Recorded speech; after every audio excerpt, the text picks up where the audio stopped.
I think it's really critical that you evaluate where that veterinary client-patient relationship is.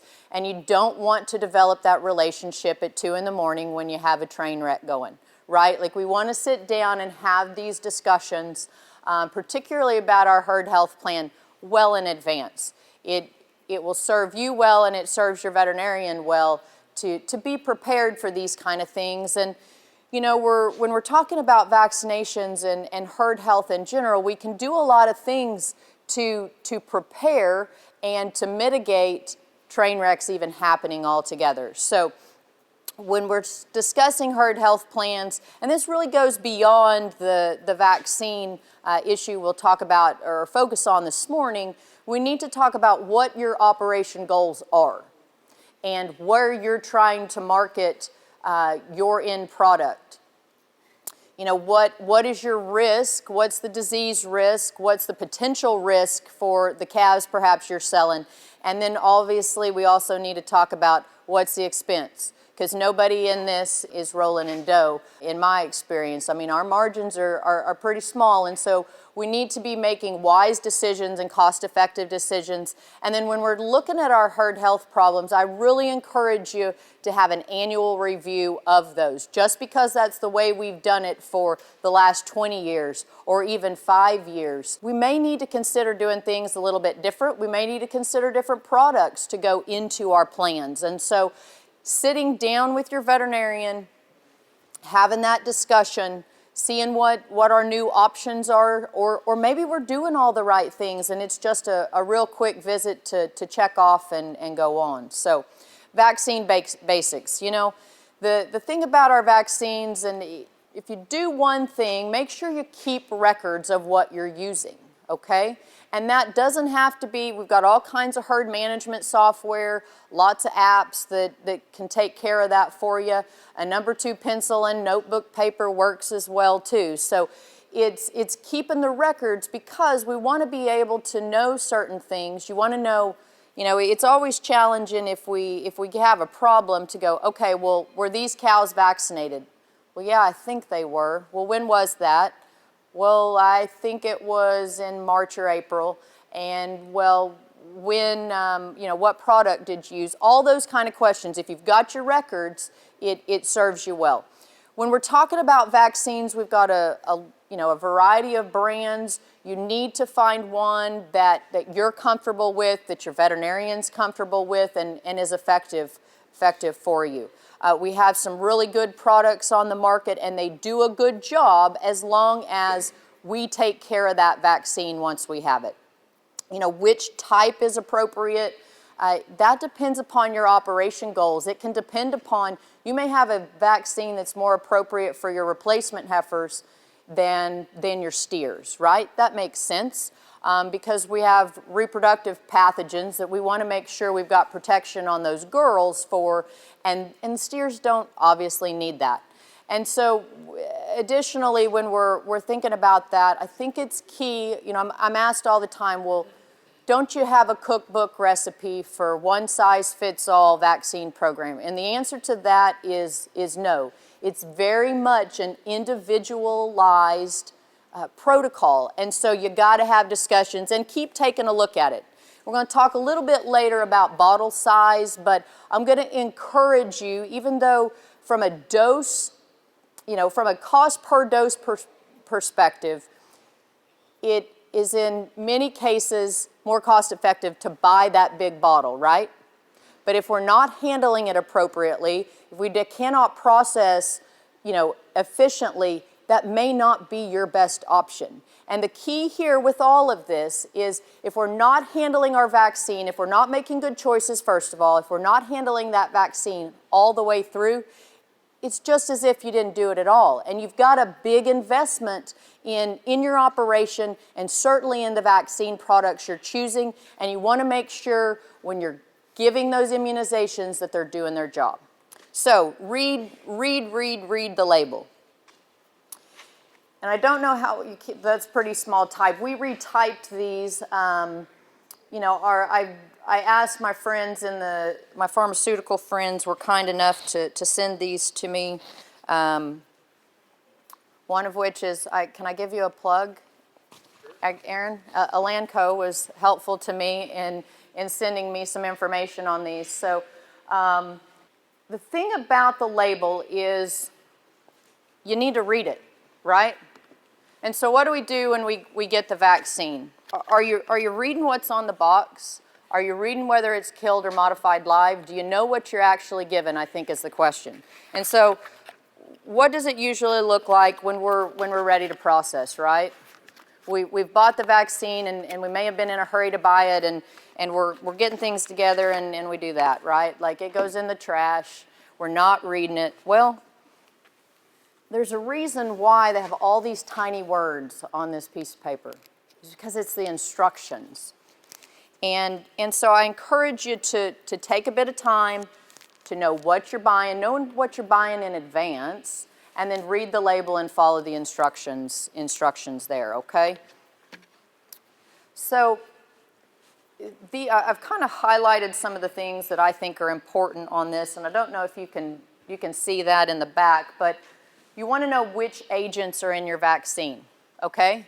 Well, I don't know. I gave her a 5-way, 4-way. We hear that a lot. Well, what does that mean? What was actually included in it? Are we talking about a killed or modified live vaccine? This is a modified live product here. And Dr. Gillum will talk a little bit more to you about that later in the morning. And then, again, read these instructions. It's for vaccination of healthy cows and heifers prior to breeding for prevention of persistently infected calves, so on and so forth. So again, back to reading the label. You're going to see this in a couple, 3 slides because I think it's important. We need to make sure we know what we're doing. We're rehydrating that vaccine. We're injecting. How much are we injecting, right? If I think it's a 2 cc injection, but it's in fact a 5 cc injection, is the vaccine doing its job? Nope. It's not going to do its job. And I think it's easy when we're in the, anybody work cattle with your family? Yeah. Yeah, how does that go? Like nobody talks at my house anymore, right? Like it's just like, this means open the gate, that means give her the shots, go on with it, right? And so that way if nobody talks, nobody's yelling at each other.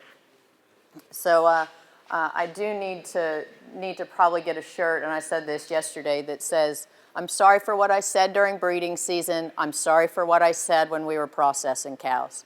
So we want to make sure everybody's on board with this, and we've got a slide later on with that. But again, with this label, how much are we injecting? When do we need a boost? Is a booster required, and when does a booster need to occur? That's all on that label. And how are we administering? Is it sub-Q?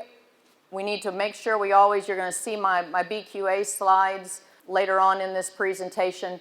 And then this will be really the main focus of the discussion today is how we're handling that vaccine. Because I really think it's critical, and I'm going to be honest with you, I don't think we generally do a very good job all the way through the process. And so I think there are small steps that we can take that don't cost us any money that can make sure we have better vaccine at the end of the day and we have properly immunized cattle. Back to our vaccine basics. Are we choosing effective protection? You know, if you're going to buy a vaccine, you're going to want to make sure that it's doing a good job for you. In general, most of our viral vaccines, it's pretty easy to make a vaccine for a virus in general. More challenging when we're talking about vaccinating for certain types of bacteria. And so you want to keep that in mind, and there's a difference there, of course. Viruses and bacteria do not act in the same way. You know, again, we've got killed versus modified live. When is one better than the other? Well, if we're talking about vaccinating pregnant cows that we don't have any kind of history whether they've had vaccines or not, we need to be thinking about what are risks there. And if we really need to be using a killed vaccine on those pregnant cows that we have no history on, okay, because we've got a calf in her and we don't want to lose that calf. And so, expiration dates. Our friends at the University of Arkansas did a study a little over 10 years ago. There was a high percentage of when they looked in the they did a study on refrigeration and vaccines and that kind of thing. And when they looked in producers' refrigerators, and we'll talk about that in a minute, make sure we're using good refrigerators, there's a high percentage of vaccine that was expired, okay? So we'll talk about mechanisms to make sure you're not using an expired vaccine. The easiest one is, again, read the label, read the box, make sure you've got good product from the start, and it's gonna fit. If you're given expired vaccine, you're really gambling there and not doing the job it's supposed to be. So we're going to talk a lot about temperature maintenance and then also UV light, okay? Why do we care about UV light?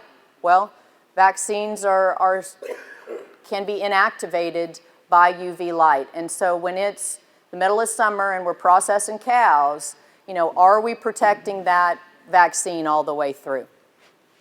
That's a reason why these bottles come inside a box, okay? There's a reason why you'll see bottles that are kind of amber colored, kind of a brownish color, because we're wanting to protect it from UV light. So where are you buying your vaccine? You know, is your source your veterinarian? I'm a veterinarian and we've got veterinarians in the group. I'm going to give a plug for veterinarians. I think veterinarians do a good job. We're very fortunate in the state of Oklahoma to have great rural veterinarians, and they, you know, I think you'll see even in Dr. Horn's next discussion, I mean, they take it seriously. They're doing the research for you. They know the products that are coming. They know the pluses and minuses to things. So use them as a resource because they are a valuable asset. If you're buying from a distributor, that's an option as well. And then I was at the co-op yesterday getting feed, and I see the vaccine fridge there. The thing that concerns me a bit about buying from a retail store is, has that vaccine been cared for? And so I think you need to make sure you are comfortable and more important than that, confident that the vaccine that you're getting is in good shape, okay? And so I always worry at the retail store when, you know, has it been sitting on the dock in the heat of the day when it's 100+ degrees in August? Is anybody checking the logs to make sure that the refrigerator's working? Are we having expired vaccines? So we have retail stores that do a really good job, but I think those are questions you need to be asking and have confidence that's good product at the end of the day.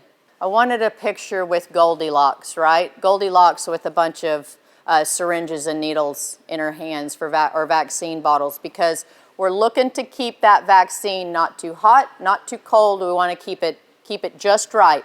And the temperature range we're looking for is that 35 to 45 degree Fahrenheit range. With that being said, we also want to visit about what is our timing of purchase. I want to encourage you to not buy vaccine that you intend to use in 6 months. And there's a couple of reasons for that. You put hundreds of dollars in vaccines and it goes into the refrigerator in the barn and your refrigerator goes out, right? That's a risk.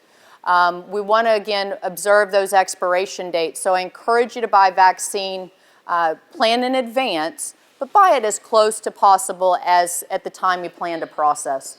And then once you have it, we need to make sure that we're transporting that vaccine home from wherever we're receiving it, whether that's your veterinarian or some other location, to home where you're going to store it, as well as from that location where you're keeping that refrigerator out to the processing site. You're keeping that vaccine nice and cool all the way through, and we're really taking care of it. You know, I took a look at, in preparing for this discussion, I took a look at what our human counterparts do when they care for vaccine. And the CDC actually has some pretty good handouts of recommendations for vaccine handling. And we do, you know, we do that for the most part in veterinary medicine as well. You know, they recommend an insulation layering where you put your cold source and then you're putting bubble wrap, and then you're putting a a cardboard layer. This is for general shipment. And then they have vaccine and then additional layering on top, all in an insulated cooler for movement. We absolutely do not want to allow that vaccine to freeze. And so if you have frozen vaccine, it's really no good for you. So it's not worth spending the time to utilize. So this slide again shows us right in that green area, where are we wanting to keep those vaccine temperatures? That's that 35 to 45 degree range. And thanks to Oklahoma Beef Council, Beef Quality Assurance, and the hard work of Bob LaValle, who's with us today, Bob was kind enough to get us refrigerator thermometers. So we've got a table over here, and we've got some other stuff I'll visit with you about to pick up. We've got refrigerator thermometers. I've been test driving these in my dorm fridge that keeps my lunch in the office. And Bob, they do work. They do work. We're in good shape. But what I found was my dorm fridge doesn't do a very good job. Okay? Because when I had it set on right in the middle of, you know, it's one of those, it's old enough, it's probably there, it's from the dorms when I was in school, which seems like it's longer and longer ago, but it's one of those dial jobbers, right? And I set it in the middle. We're not in that 35 to 45 degree range. And so going back to that study that I previously mentioned out of Arkansas, they found that, and make sure I get my numbers right, less than 30% of the refrigerators that kept it in the appropriate temperature range 95% of the time, there were less than 30% that did that, okay? So that means 2 of the 3 of us here have a refrigerator that's not doing its job for the most part, okay? Now, we just got moved up to Stillwater, and so we have a refrigerator that has a, it tells us, you know, you kind of dial it in. That's not the refrigerator that is at my barn, okay? And so I think more often than not, we have refrigerators that are on their second life. They're kept in the barn, they're kept in the garage, they're kept wherever it's convenient. They're also exposed to a wide variety of temperatures, right? Like, it's hot in the summer and it's really cold in the winter. And so they have to work a lot harder. You know, we want to use these refrigerator thermometers. Also, I had a question yesterday, and I think it's really important from a cattlewoman that had, she's got one of those really super nice custom-made, manufacturer-made vaccine coolers, and she said, well, what about putting this in my vaccine cooler? And I said, absolutely. You're going to know that your thermometer, you know, that you're keeping that vaccine in the range it's supposed to be. So I do recommend, again, we've got a box of these, pick one up. We've also got some other handouts for you, and we'll talk about those in a minute. It's got a nice little red range in here. It's your checkoff dollars at work for you, okay? So you want to keep that right in that red range, and you'll be golden. But you want to be checking those fridges daily. I like to see a written log of it. Now, I know what I'm saying. I got kids. I got stock too. Oh yeah, today I got to check the refrigerator and make sure the temperature is right. But if I got thousands of dollars worth of vaccine, I need to make sure that my fridge is doing its job. And so again, that written log is a good idea. It'll also evaluate whether you need to look into another refrigerator option. So additionally, I want you to think about not storing food where you keep your vaccine. Because what it looks like at my house is this, right? Okay, Mom, what's for dinner? I'm like, I don't know. I didn't plan that far ahead.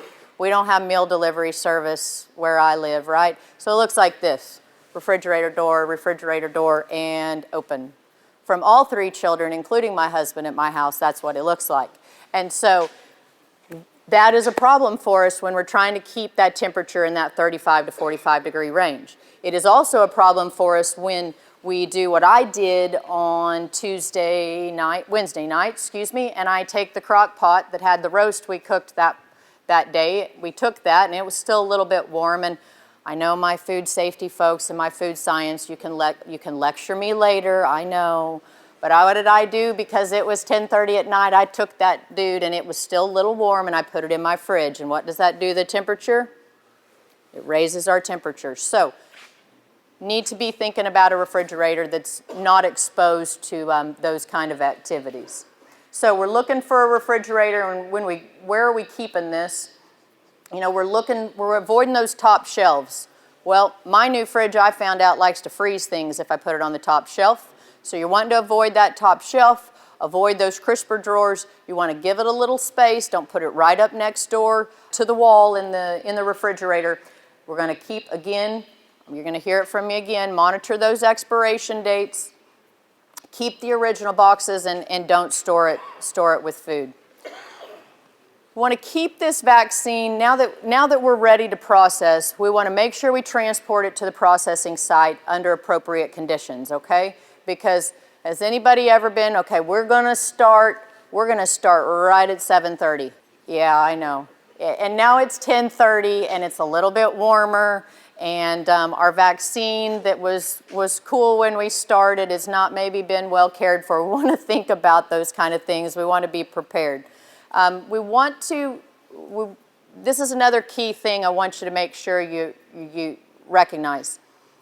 We want to utilize that modified live vaccine, okay, within an hour of reconstituting. I got told by my student, I have a student worker that helps us. She goes, I don't know what reconstituting means. I said, well, how do you like rehydrate? Does that make sense to you? And so these are the modified live vaccines, right? They require mixing. Most folks familiar with that? Okay. So and these are expired vaccines, okay? So they're not, they are warm. Nobody's taking these home. They're expired and they're warm. You can't take them home, right? So we're mixing these together.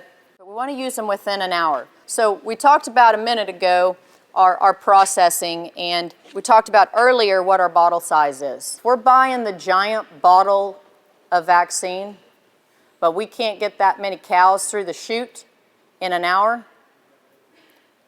we don't want to buy that big bottle, okay? We want to go through that little bit of hassle, buy your smaller bottles, reconstitute, rehydrate more frequently to make sure your vaccine is in good condition, okay? So again, per dose, it's a little bit more expensive. But if we get beyond that hour, we've got some risk there that our vaccine is not going to do the job it should. We had the question yesterday, well, what about killed vaccine? How quickly should we use it? Yeah, you need to use it quickly, meaning like immediately. And that's what the label says.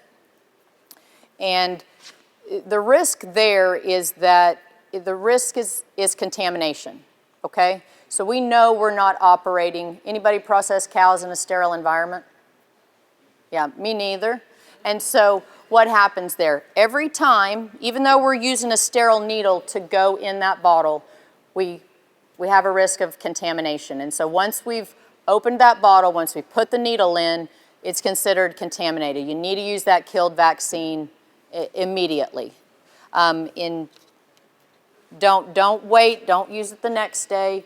Sure, don't wait months and months to use it, right? Like, okay, I'm going to buy the big bottle of blackleg, and I'm going to use it for the spring calves and the fall calves. Don't do that, because by the time you get to the fall, you've got contaminated vaccine. You're also running the risk when you do that. What happens when you have contaminated vaccine?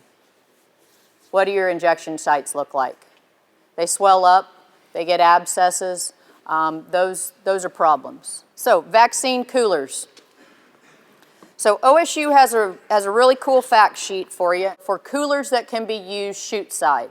They're not terribly expensive to make. Even I can do it with power tools, and so that's saying something. Keep those vaccines cool while we're processing. And this is a little difficult to see, but this is another thing I like in these pictures, is this is labeled. It's really hard to see, but this says modified live. This says blackleg. The same vaccines go in the same slots every time, and if we're using multi-dose syringes, the blackleg multi-dose syringe is always the blackleg multi-dose syringe. The modified live for our respiratory vaccines and others, it's always the modified live multi-dose syringe. We're staying consistent with that because if we have a mixing of modified live and killed vaccine, we're decreasing the efficacy, if not totally wiping out our vaccine's effectiveness.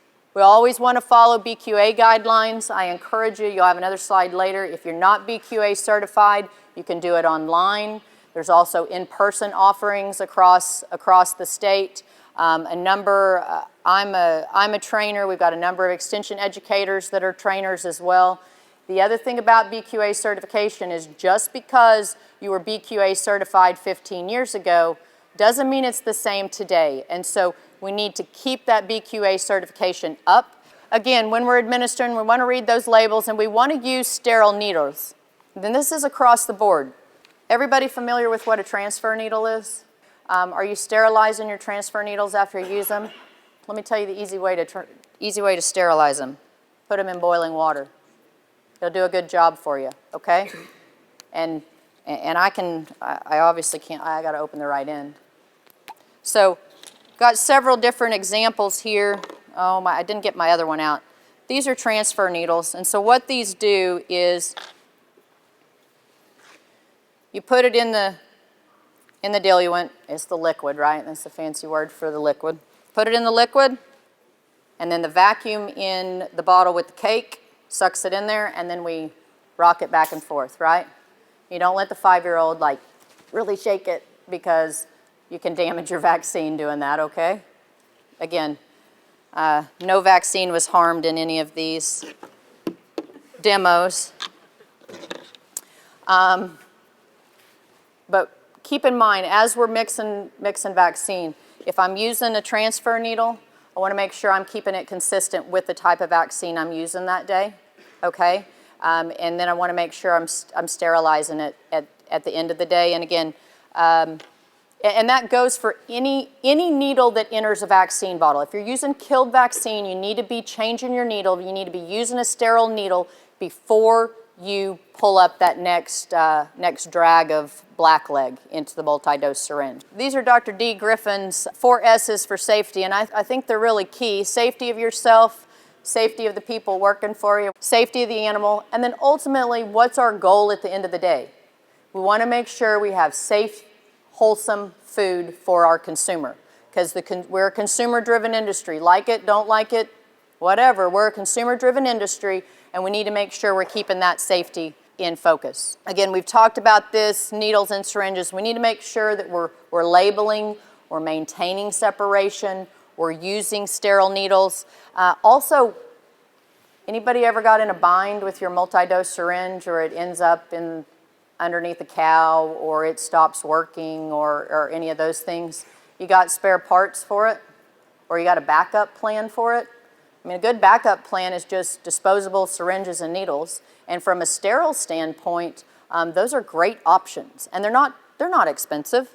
When we're talking about syringes, disposable, multi-dose, and continuous flow. I'm going to caution you if you're using a continuous flow needle and syringe for vaccine, because keeping those shielded from UV light is pretty darn hard. So definitely want to recommend that those be used for our dewormers or some other option. Really think twice about using those for vaccine. Are we using the appropriate size needle? And then when are we replacing that needle? Are we replacing it with every animal? Most folks aren't, but there are situations where you need to. If you're processing cows, you got an anaplasm problem, or you're worried about diseases like bovine leukosis, we need to be changing that needle each time, okay? Because we sure don't want to be the one taking disease from cow to cow to cow. Bent bird dole, that makes sense, right? Any kind of contamination, and then we've already talked about the disease risk there. And anytime we're entering a vaccine bottle, we need to make sure we're using a sterile needle. It needs to be the new needle.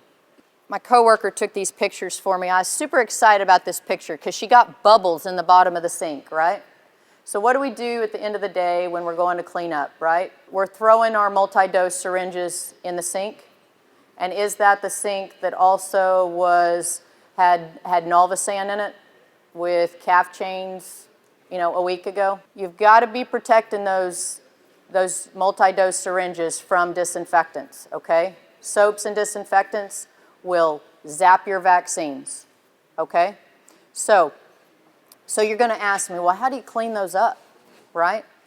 You need to be sure that any part of that multi-dose syringe that is actually touching vaccine, the easiest way is to take 170, 180 degree water, flush it through there, pull it up and flush it, pull it up and flush it, 3, 4, 5 times. That'll do a good job. If you've got plastic parts that can withstand microwaves, you can wrap those in wet paper towels, microwave them, that's an option. I think a good consideration is they make steaming bags for things like breast pump parts for breastfeeding. Those steam it, they'll sterilize it, they do a good job for you too, and not expensive there. So the one thing you want to be cautioned is this.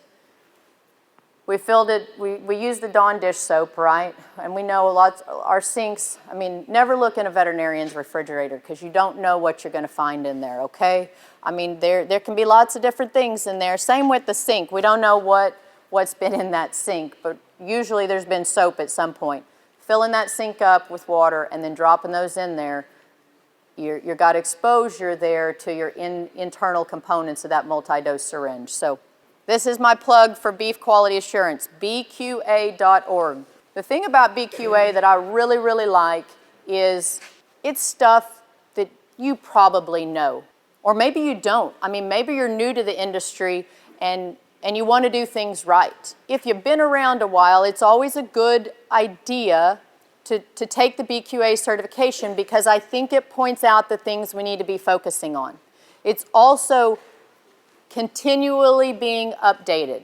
And so you're going to see the trends in the industry that you need to be able to keep up with to do things well and do things right. BQA has been absolutely instrumental in correcting a lot of things that were challenges for the industry. And so I can't stress that enough.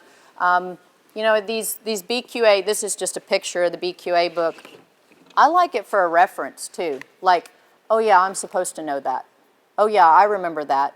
Am I doing it right? So, and Bob didn't give me any money to say that either. So, I really do believe in it. I think it's doing a good job, and I think it's pushing forward on industry initiatives that we all need to be taking part in. What are other resources available to you? If you're not familiar with the Extension Beef Cattle Manual, we're doing some revisions to it in 2020. So in short order, we'll have a new version of that. If you need a Christmas gift for the cattlemen in your family, that always makes a nice option. Lots of good information there on a variety of topics, not just vaccines. And then don't forget your veterinarian. Having the discussions with your veterinarian to make sure that you have a herd health plan specific to your operation, specific to the groups of cattle in your operation, and appropriate for your area is key. These are the things you didn't hear me today. If you didn't learn anything else, make sure you take these home. Purchase that vaccine as close to processing time. You want to buy from a reputable source, making sure you have a good product. I want you to read the vaccine labels. Use a refrigerator thermometer. Use reconstituted vaccines in an hour, and use caution when cleaning those reusable syringes.